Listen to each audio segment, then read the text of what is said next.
Hello दोस्तों, मेरे इस चैनल वाईटी स्टोरी टाइम में आप सभी का स्वागत है। दोस्तों, इस वीडियो में हम एक शिव भक्त के बारे में बताएंगे और शिव की भक्ति की वजह से यमराज की भी मृत्यु हो गई। तो आइए जानते हैं कि किस तरह यमराज की मृत्यु हुई। इस दुनिया में मृत्यु को कोई नहीं जीत सकता।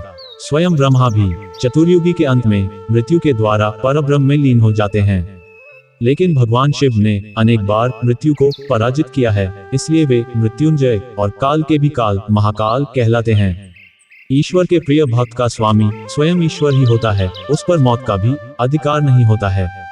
मृत्यु के देवता स्वयं यमराज भी ईश्वर के भक्त पर जबरदस्ती करे तो यमराज भी मौत से अछूते नहीं रह सकते।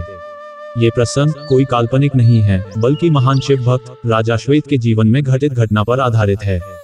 वृद्ध होने पर राजा श्वेत अपने पुत्र को राज्य सौंपकर गोदावरी नदी के तट पर एक गुफा में शिवलिंग स्थापित करके शिव की आराधना में लग गए।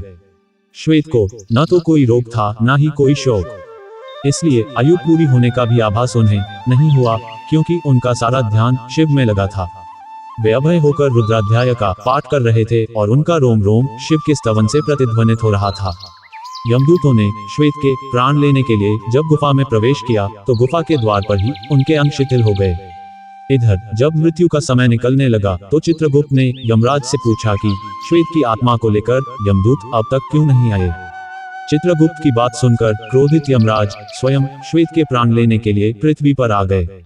गुफा के द्वार पर कांपते हुए यमदूतों ने यमराज से कहा, श्वेत तो अब राजा न रहकर महामुनि है, वे शिव की परम भक्ति के कारण सुरक्षित हो गए हैं, हम उनकी ओर आंख उठाकर देखने में भी समर्थ नहीं है।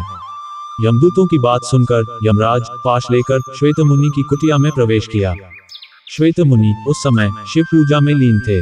अपने सामने विकराल शरीर वाले मृत्यु के देवता यमराज को देखकर वे चौंक पड़े और शिवलिंग को पकड़ते हुए यमराज से कहा, हे देव, आप यहाँ क्यों पधारे हैं?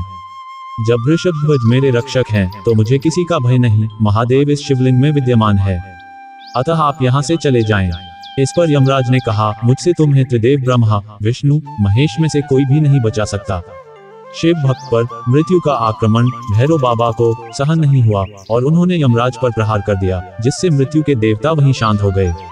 शिव भक्त की रक्षा के लिए शिव पुत्र कार्तिकेय भी वहां पहुंच गए और यमराज पर शक्तिअस्त्र से प्रहार कर दिया, जिससे मृत्यु के देवता यमराज की भी मृत्यु हो गई। यमराज की मृत्यु पर सभी देवता शिव जी से यमराज को पुनः जीवित करने की प्रार्थना करने लगे। शिव जी ने देवताओं की बात मानते हुए पुनः यमराज को प्राण दिए और यमराज ने उठकर श्वेत मुनि से कहा, संपूर्ण लोकों में अजेय मुझे भी तुमने जीत लिया है, अब मैं तुम्हारा अनुगामी हूँ, तुम भगवान शिव की ओर से मुझे अभय प्रदान करो। श्वेत मुनि ने यमराज से कहा, भक्त तो विनम्रता की मूर्ति होते हैं, आपके भय से ही सत्पुरुष परमात्मा की शरण लेते हैं। इस पर प्रसन्न होकर यमराज वहां से अपने लोक को चले गए। तो दोस्तों, तो ये थी एक शिव भक्त की कहानी। दोस्तों, ये कहानी आपको कैसी लगी कमेंट करके जरूर बताएं और हाँ,